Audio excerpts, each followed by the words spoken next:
Hi guys, আসসালামু আলাইকুম। আশা করি তোমরা সবাই অনেক ভালো আছো। আজকে ছোট্ট একটা বিষয় নিয়ে তোমাদের সাথে কথা বলতে আসছি। মানে এটা আমাদের এলাকায় ঘটছে। মানে গতকাল রাত্রে এটা শুনে খুব কষ্ট পাইতেছি, বাট এই জন্যই তোমাদের সাথে শেয়ার করতে চাই। যারা আমাদের প্রচণ্ড শীত পড়ছে, যারা আমাদের বাপ মা যারা বয়স হয়ে গেছে, প্লাস নানি দাদি যাদের আছে, তোমরা জিনিসটা মাথায় রাখবা।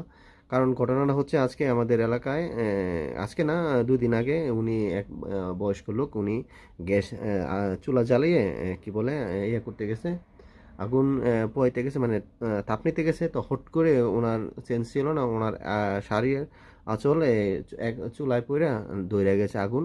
তো সুতি কাপড় তো সাথে সাথে ধরে গেছে আগুন। তো ওনাকে সেভ করতে করতে মানুষ, তো ওনার শরীর 90% পুড়ে গেছে। তো পুড়ে যাওয়ার পরে কি হয়েছে, ওনাকে ঢাকা হাসপাতালে নিয়ে যাওয়া হয়েছিল। তো 1-2 দিন আইসিইউতে ছিল। তো দুর্ভাগ্যবশত আল্লাহ পাক ওনাকে নিয়ে গেছে। আজ ভোরে 6টায় ওনার মৃত্যুবরণ করছে ঢাকা হসপিটালে।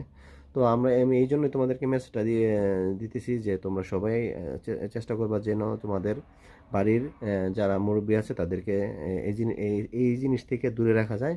আর সবাই একটু বয়স্কদেরকে, যত শীত পড়তেছে, সবাই একটু বয়স্কদেরকে ইয়ে করবা, টেক কেয়ার করবা। তো আমার ভিডিওটা বানানোর টপিকটাই মেন ছিল এটা, যে তোমরা সবাই তোমাদের ফ্যামিলি মেম্বার যারা বয়স্ক ওল্ড ওল্ড হয়ে গেছে বা যারা বয়স্ক হয়ে গেছে তাদেরকে কি জানি টেক কেয়ার করবা। ঠিক আছে? তো সবাই ভালো থাকবো। আল্লাহ হাফিজ।